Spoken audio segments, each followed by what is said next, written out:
Hello, today I'm going to try to write the same sketch as someone else at the same time. The reason I think that this is possible is because McNeill and I have the same brain, and it is not uncommon for us to say the same thing at the exact same time. That being said, I am concerned. We started on Saturday, and I called him, and we tried to come up with a premise. How are you guys gonna get home if you're all hammered? Uh, Andrew. Okay, that makes sense.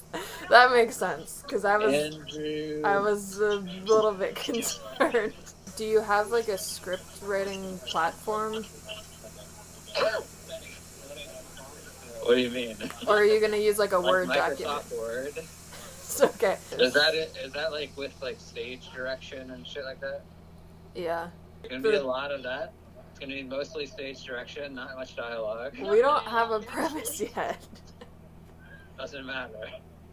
That's just Uh, my style. oh god. Oh god. This is gonna be a nightmare if you guys are all hammered.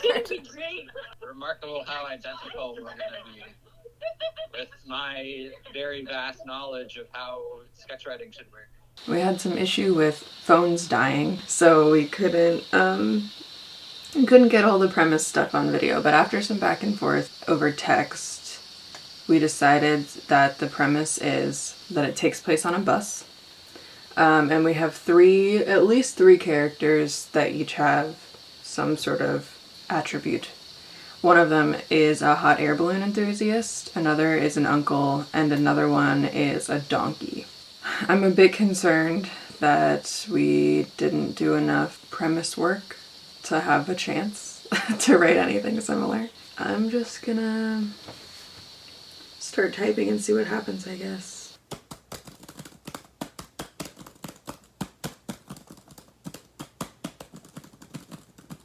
Part of the problem is I have no ideas. Now I'm thinking, you remember on the Amanda show they had the girls' room? What if it was something like that, but with like the cool kids in the back of the bus?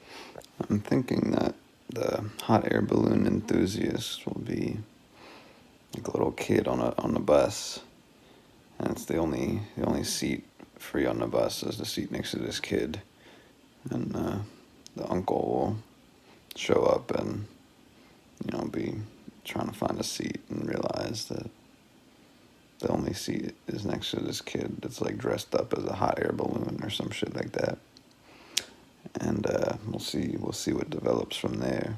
The bus driver is weird and the kids go crazy and there's like a riot and it's like a conflict. I'm starting to feel this might go some sort of absurdist route. What if it's like a class warfare thing?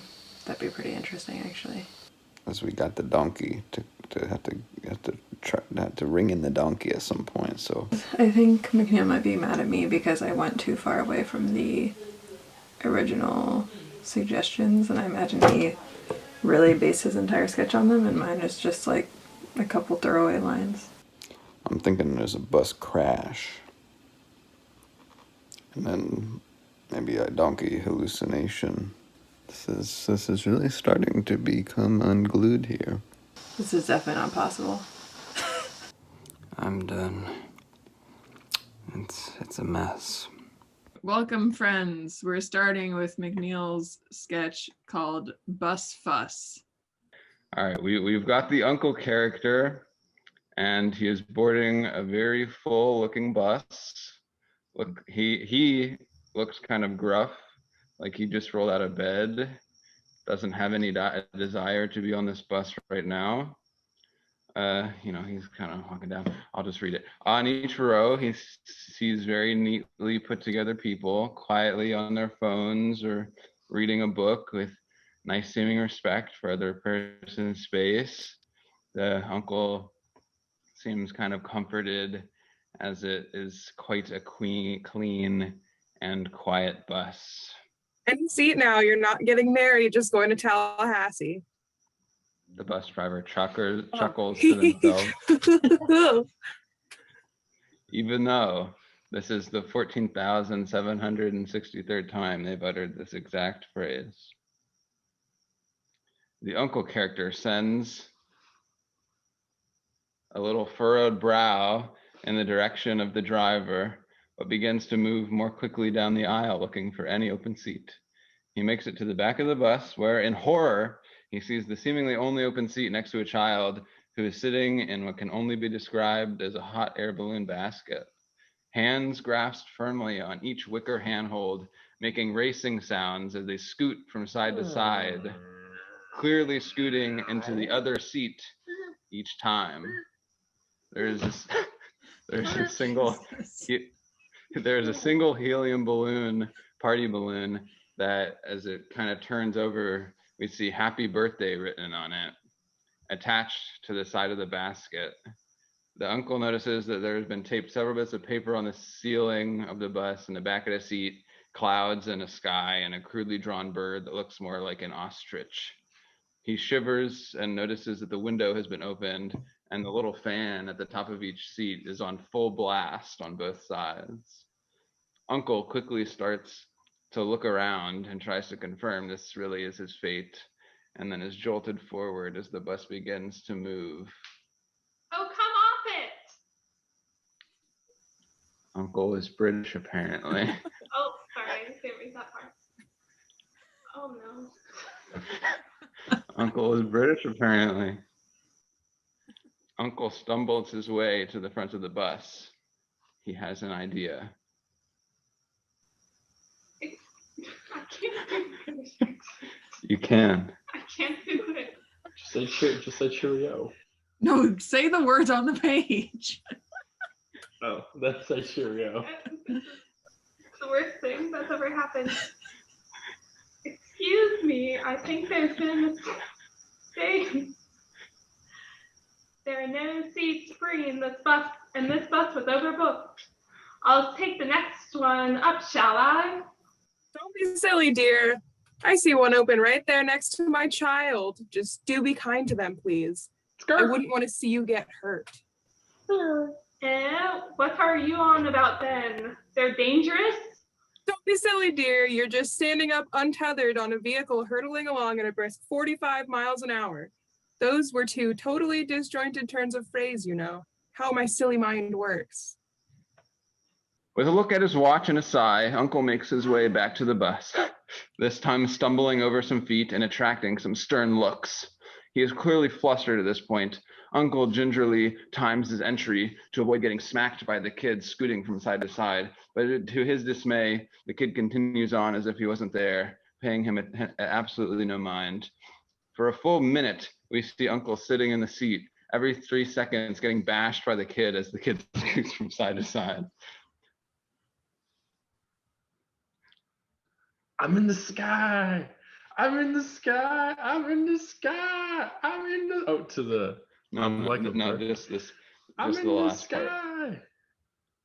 Part. I don't know that song. What's that song? It's like, I'm Like a bird, I want to fly flying. away. Oh. I'm like a bird. No, but he doesn't know the. I'm flying bird. I'm only Marvin Gaye. Yeah, pretty good. Good. Uncle tries to scooch over to the side of the seat, but the more room he gives up, the more room the kid takes, smiling serenely. And Uncle starts to have a bit of visible breakdown. He starts to lift his arm slowly, watching the kid as he does, and the kid seems to pay him no mind.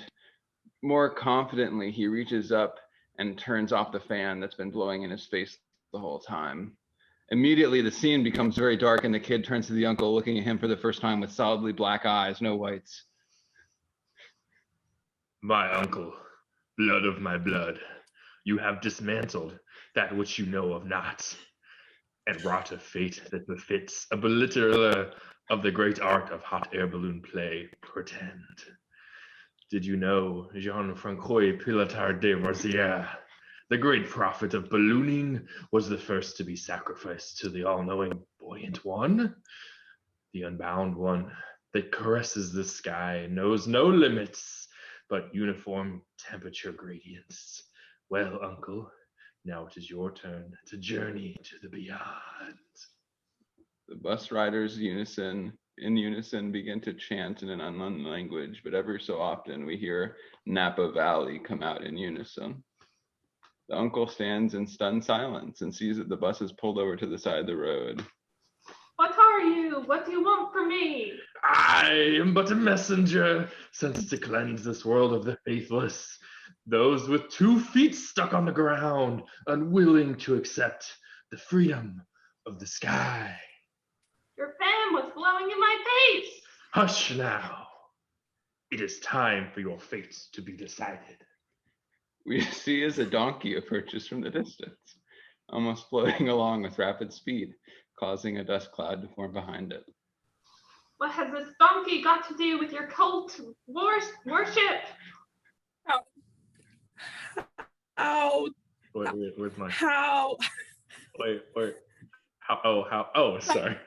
How dare you not address him directly? Donkey of the sky, prayer of truth, Jack of all asses, the first sky-touched species as it was foretold. Little known fact, but animals such as this here donkey were the first to be sent into the air via balloon technology. They were carefully inspected by the first balloon's doctor or veterinarian flight, and it was determined that... Quiet, my children. Hee-haw, hee-haw. The issues with the disgusting flesh prison are quite apparent, but I digress. Let us begin. Uncle. What am I, your uncle now, too now? I'm an only child. Okay. Why is he even called uncle the whole time if he's an only child? Yeah, I was gonna ask, whose uncle is he? We never say. When you fuck the moon, the earth becomes your stepchild. I don't think that's a very tight analogy. Hee-haw, hee-haw. Kill him. Oh, goody. Now listen here, we can all get out of this with nobody getting hurt. Uncle runs and grabs the makeshift hot air balloon from Habe and starts to blow into the happy birthday balloon, huffing and puffing, but it just kind of makes the wet raspberry sound, and he remains solidly on the ground. Tonight we feast. Including Uncle too. Happy birthday, buddy. Fade to black. All right. Whose uncle is he? Yay. Good job, McNeill. There is something about our sketches that is very similar, and it will become clear exactly what it is. This is what I call middle school bus ride sketch, because a more specific title will give away what it's about. All right. Interior, middle school bus. 2 7th graders, Leonard and Jessica, sit next to each other towards the front of the bus, whispering. 2 8th graders, Riley and Aaron, sit at the back of the bus. An adult man drives the bus. We focus on the 7th graders who are in the middle of an important conversation. It's just not fair. What if I want to sit at the back of the bus sometimes? It's so degrading. The bus is such an oligarchy. No 7th grader would ever be able to achieve what the 8th graders have within the rigged system. The middle class is shrinking. It's like you're a 6th grader or an 8th grader. There's no in between anymore. Such as it is in late stage capitalism, we need to seize the means of production. Let's take over the back of the bus. Without the prime bus seats, the entire foundation of their power will collapse. Let's do it. Leonard and Jessica get up and make their way towards the back of the bus where Riley and Aaron are chatting and playing on their phones. Leonard clears his throat, but the 8th graders don't look up. He does it again and they still don't pay attention. Excuse me, Riley and Aaron. What do you want? We're here to get rid of the bourgeoisie. We need equity in bus seats, and we are here to take it. Are you guys like communists or something? No, we're socialists. Whatever, same thing. It's not. Never mind, doesn't matter. What does matter is we're here to overthrow you. And how do you plan to do that? As soon as we get to school, we're going to round up all the other 7th graders and start a union. As if you have any friends that would join It doesn't matter if we have friends. Every 7th grader will join just to ruin your bus seat monopoly. My dad's hot air balloon pilots tried to unionize once because he wouldn't give them health insurance and their severe burn and fall risk in the industry. They almost took down his entire company. Maybe we should let them, just for today. We're prepared to go on strike. We've recruited all the older siblings and made a carpool schedule. We can stop riding the bus for the rest of the year if we have to. You wouldn't. Want to bet? Everything okay back there, ladies? Shut up, Uncle Ted. Of course. Sorry, Riley. We will overthrow you by force if necessary. You're such a donkey. Leonard, get it? Because you're an ASS? You know, Riley, it could actually be kind of fun. Sorry, You're so creepy. You sound like the guy from Family Guy, like the old guy from Family Guy. I keep thinking of salad fingers. Yeah, old Greg. We could do like being a 7th grader for the day TikTok challenge. See how the other half lives, you know? Are you insane? I don't want to live like I'm poor or something. I don't think you understand, Riley. We're planning a boycott, not just of the bus, but everything you hold dear. Every 7th grader is prepared to ignore you. Say goodbye to making people eat lunch all alone in the bathroom. We're all sitting together in the cafeteria from now on. You think you're going to win the superlative for best hair this year? The entire 7th grade is voting for Aaron instead. Oh, thanks. How dare you even suggest something like that? You're done, Riley. Your regime of terror is over. You will never succeed. The 8th graders would never go along with what you're suggesting. They love being the ruling class, and they will do anything they can to maintain that power. In that case, you've left us no choice, Riley. It's time to eat the rich. Huh. What is that supposed to mean? Oh no. Yeah. Yep. Suddenly, Jessica's hand shoots out and smashes Riley's skull against the window. Her skull cracks open and Jessica takes out a fork. Aaron is screaming in terror. Leonard grabs Aaron's head in 2 hands and shoves his fingers into her eyes. She screams for a bit and then dies. Jessica eats Riley's brain directly out of her skull. Leonard licks his blood-covered fingers. Jessica and Leonard shove Riley and Aaron's bodies out of the way and sit down in their seats covered in blood. Oh my God, I can't believe we did it. Think of all the programs we can start now. Free nurse visits for everyone, universal basic lunch money. Or maybe we can just enjoy the spoils of being on top for once. Good idea. Jessica and Leonard throw their heads back and laugh. So, I see the common thread there, yeah. Yeah, they were very different sketches, but we actually did. We kind of did it. They crossed over way more than I was expecting after I put together a late stage capitalism middle school sketch. Did we do it? Were we successful? I think they were so. Pretty much a 1-to-1 remake. I think we should eat one of us at the end of this, because that's been the theme of this. Or sacrifice in general. Well, I'm alone, so you guys can fight it out.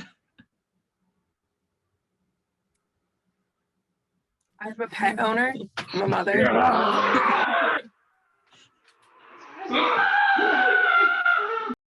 Like and subscribe to this channel so YouTube won't take my money. I hope you liked this great video. Please subscribe now. That was a threat.